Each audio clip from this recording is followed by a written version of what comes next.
Les amis, soyons honnêtes, c'est quand même très plaisant, ce genre de rencontre amicale en tournée, du coup, estivale, entre le Vissel Kobe et le Barça, c'était cool. Mais aujourd'hui, entre le FC Séville, le FC Séoul, pardon, et le FC Barcelone, c'était encore mieux. C'est quand même plaisant face à des équipes que tu ne connais pas, des joueurs que tu ne connais pas, des ambiances que tu ne connais pas, évidemment. Un match qui était diffusé, du coup, sur YouTube. Enfin, très bien le Barça de diffuser la rencontre sur YouTube, que je n'ai pas vu en direct. En tout cas, je l'ai vu, mais j'étais au travail, donc j'ai dû rattraper un petit peu tout ça.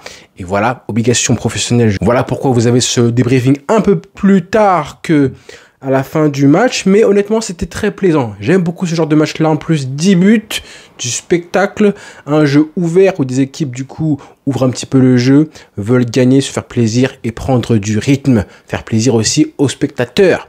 Et c'est le cas pour ce match là. 7 buts à 3, hein. Moi j'ai envie qu'un jour, je rêve tellement que le Barça mette 7 buts au Real Madrid. 7 buts à 3, c'est justement le score qu'il y avait eu, rappelez-vous, lors du match amical en 2018, hein, entre le Real et l'Atlético Madrid. Et j'aimerais bien un jour, hein, on est passé à ça en janvier dernier en Supercoupe d'Espagne, quand Chesney a mangé son rouge. Il y avait 4-2, 5-2, ou je sais plus, 5-1 je crois, 5-1 à ce moment-là. Je pense qu'on aurait pu du coup avoir un Barça qui mette 7 buts. Ce ne sera pas le cas, pas pour l'instant. Cela dit, on s'est quand même fait plaisir avec le Barça qui a du coup, on a vu des choses. J'ai envie de parler de choses qu'on a vues et non pas de leçons à tirer, d'enseignements. Ça reste des matchs amicaux.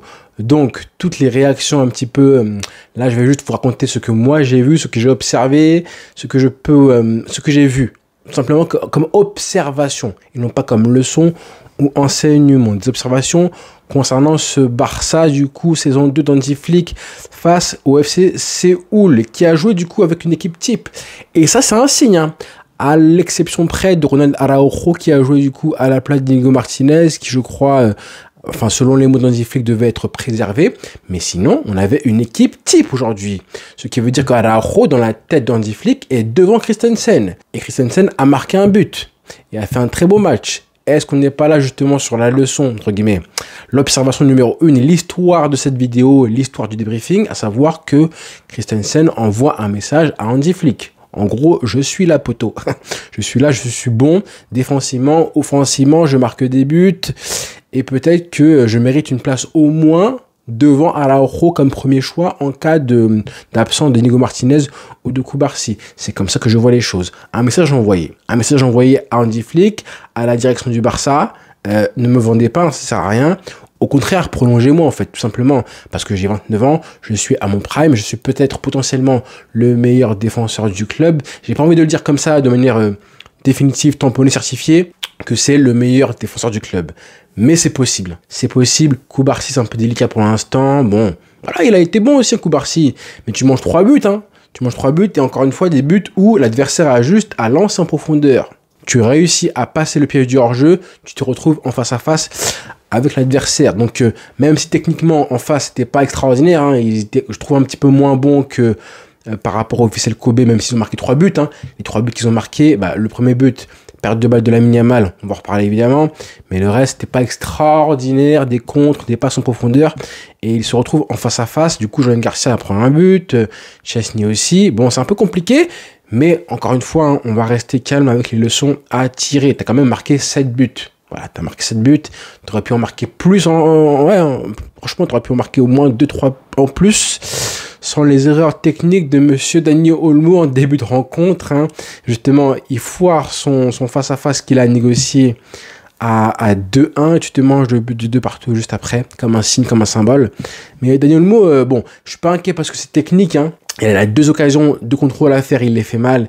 Et il a aussi un face-à-face mal négocié. Donc c'est vraiment techniquement qu'il a pioché, qu'il a pêché. Donc bon, en confiance, ça devrait être mieux. Techniquement, c'est un petit peu inquiétant parce que voilà, on parle pas de rythme, de fatigue et tout, mais ça peut être aussi ça. Peu importe, c'est pas très grave pour le joueur qui, je pense, sera meilleur en confiance. Mais attention à lui parce que la concurrence à ce poste-là, hein, toute la saison, il va être sous les radars. Voilà, dès qu'il sera pas bon, blessé, convalescent, on va lui mettre du coup des concurrents, hein, des mecs comme Fermin Lopez, des mecs comme Rafinha en numéro 10. Ça va être éprouvant. Donc, s'il ne monte pas le niveau, monsieur Daniel Olmo, et ben là, ça va être un problème pour lui, pour le Barça, pour le collectif, pour Hansi Flick qui va devoir du coup changer un système et même la concurrence. Un Rafinha peut prendre sa place, un numéro 10, et après tu fais quoi? Qu'est-ce que tu fais? Comment tu fais pour regagner du coup ta place?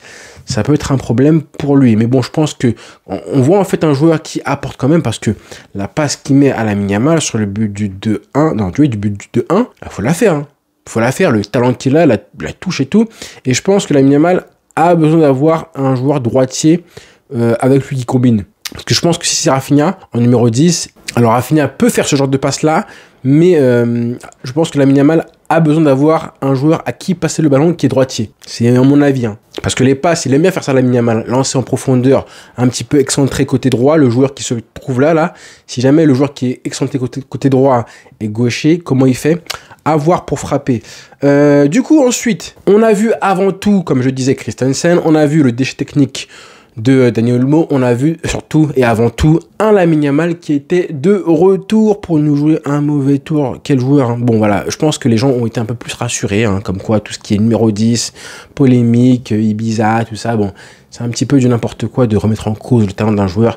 Son premier match n'a pas été bon, maintenant vous avez vu, est-ce que tu vois les retombées d'un joueur qui monte tout doucement, normalement en puissance, avec de la confiance, forcément face à une opposition un peu moins forte que face au Vissel Kobe. La première frappe, il marque ce but-là. Tu sens qu'il est limpide. Là, j'ai retrouvé un Lamine Yamal avec des jambes, d'accord? Donc, il avait juste un match dans les jambes, 45 minutes. On voit la différence tout de suite. Le rythme, physiquement, juste ça. Et ensuite, deuxième but, hein, bon, bah, que dire de plus que Lamine Yamal dans toute sa splendeur? Moi, ce que j'ai aimé, justement, sur le but, c'est regarder bien la petite pause qu'il met, justement, après son crochet. Bon, déjà, le crochet, il est incroyable, hein. Il fait crochet extérieur du pied et le joueur se tombe par terre comme du n'importe quoi, salto, les fesses en l'air, les quatre pattes en l'air comme ça, bref. Et ensuite, hein, la petite posa pour justement prendre le temps, être le maître du temps dans la surface de réparation. Ça, j'aime tellement ça. Hein. Les joueurs, justement, les grands joueurs, ils savent que dans la surface, ce sont eux. Quand ils ont le ballon, c'est eux qui décident et personne d'autre. Ils ont le temps, l'espace, si tu le touches, il y aura faute. Donc, il prend le temps, il fait cette petite pause-là pour faire une touche supplémentaire qui lui permet du coup de crocheter un deuxième crochet, c'est plutôt une deuxième poussée de balle, pour se créer l'espace et frapper avec une facilité.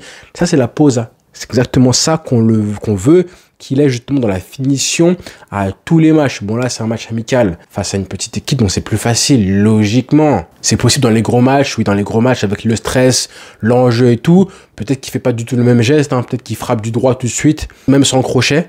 Alors que là, avec le temps, l'opposition, il se permet un crochet de laboratoire laser, bobsleigh. Et ensuite, la petite posa, la petite touche pour s'ouvrir un petit peu l'espace et frapper au plat du pied avec une facilité et un relâchement du coup au deuxième poteau. Bravo à Lamine Yamal pour se doubler, comme ça doublé, pas décisif. Il aurait pu marquer un triplé avec un peu plus de réussite. Donc ça m'a fait plaisir de le voir comme ça. Il y en a un autre aussi qui m'a fait plaisir, c'est Lewandowski quand même, qui a été, je trouve, au niveau techniquement. Dans le jeu, en tout cas en début de rencontre, hein, avant le but du 2-1, je trouvais qu'il était intéressant. Techniquement juste, donc faut le dire parce que je l'ai aussi pas mal vanné dans le jeu à ce niveau-là. Donc voilà, ça c'est pour les premières choses que j'ai vues du coup, en première mi-temps. Ensuite en deuxième mi-temps, l'équipe elle était assez intéressante. Hein. J'ai pas vu le même décalage entre la première mi-temps face à Kobe et la deuxième mi-temps qui avait été largement meilleure. Là j'ai vu deux équipes, hein, en gros 2-11 qui étaient hyper performant, avec un adversaire aussi qui lui commençait à flancher, donc je pense que c'est pour ça que ils ont été assez bons en deuxième mi-temps aussi. Et du coup, on a vu encore une fois un très bon Marcus Rashford qui continue à prendre ses marques. Lui, c'est intéressant parce que on voit qu'il arrive du coup à trouver l'espace et qu'il y va. Dès qu'il a un petit peu d'espace, lui, il y va. Il n'est pas dans le genre... vous voyez ces joueurs qui jouent un petit peu trop facile, contrôle-passe, qui percute, sans oser y aller vraiment et passer ou non le vis-à-vis. Il percute et après, du coup, il percute, hein, et non pas il percute puis ensuite s'arrête et ensuite fait une passe en retrait. Ça, on le voit tellement souvent de la part d'ailier qui joue avec la peur de rater. Lui, c'est pas son cas. Il voit un espace, il y va. Il voit un seul défenseur, un contre un à jouer, il y va aussi. Donc ça, je trouve que c'est bien, ça montre de la personnalité et une envie de bien faire et d'apporter à l'équipe en termes de déséquilibre, en termes de danger. C'est important, que ce soit long de la ligne ou alors en rentrant dans l'axe, dans l'intérieur, et ben on voit un joueur qui cherche ses marques, qui prend ses marques tout doucement, qui a frappé au but, hein, même s'il n'a pas marqué. On sent du coup la progression. Il manque de la confiance, il manque un petit peu de coup de rein physique aussi. Ça va venir. Il est sur la bonne voie. Je trouve qu'il n'est pas, comment dire, il ne déjoue pas et il ne joue pas à contre-courant. Il arrive à se connecter avec ses coéquipiers. Franchement, on le voit qu'il fait des appels de balles, qu'il fait des remises et tout. Donc, il n'est pas esselé. C'est pas comme s'il était invisible, loin de là. Donc, je suis assez... c'est encourageant, c'est pas non plus flamboyant pour l'instant, d'accord? Mais ça reste un match amical et tout doucement, Marcus Rashford va prendre ses marques. 45 minutes, il a joué là. 45 minutes, hein, oui, c'est ça. Donc, du coup, on progresse par rapport à ce qu'il a fait récemment face à Kobe.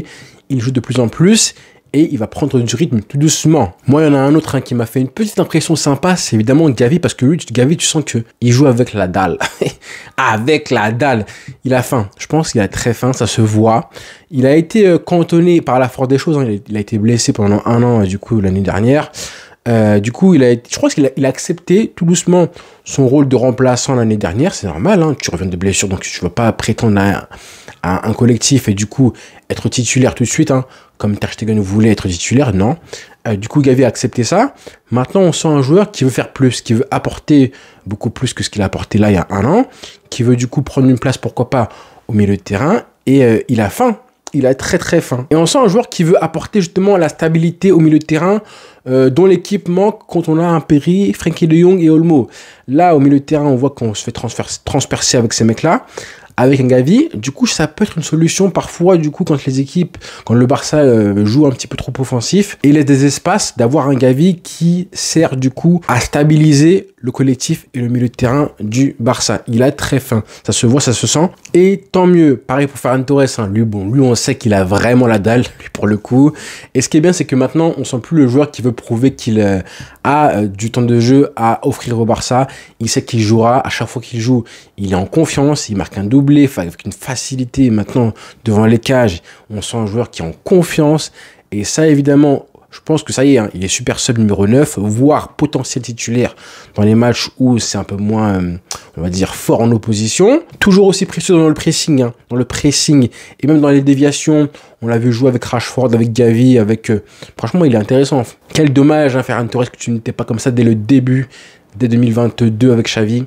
Je pense qu'on s'est passé du coup d'une période qui aurait été intéressante pour le Barça, avec un Ferran Torres prime. Ça a mis du temps, mais bon, maintenant on en profite, tant mieux. On avait les jeunes de la Masia, hein, Geoffrey Torrent, qui a été très intéressant encore une fois. Hein. Lui, attention, la qualité de passe, hein, j'ai vu des transversales, des passes longues, hyper précises pour Ferran Torres, du coup, pour Ferran Torres que j'ai en tête. Donc lui, ça peut être intéressant parce qu'il a les qualités du coup du latéral qui sait centrer. Un latéral qui sait centrer, c'est important, logiquement, comme Gérard Martin. Mais bon, Gérard Martin, lui, il a la qualité du centreur dans une seule position. C'est un peu ça. En plus, là, il a joué en plus en défense centrale. Et il avait déjà joué comme ça, je crois, face à Kobe. Donc là aussi, un message envoyé aux joueurs, comme quoi, tu es titulaire potentiel si jamais Baldé n'est pas là, Monsieur Torrent. Et pour finir, Ronny Bargi, qui a été un peu moins flamboyant que le match dernier. Bon, c'est pas grave, hein, ça arrive. Et il continue de prendre ses marques aussi. Mon homme du match, évidemment, Lamine Yamal. Lamine Yamal doublé, j'ai vu 2 dribbles réussis sur 5. C'est intéressant. Voilà, c'est pas non plus extraordinaire, mais déjà, il continue à prendre ses marques.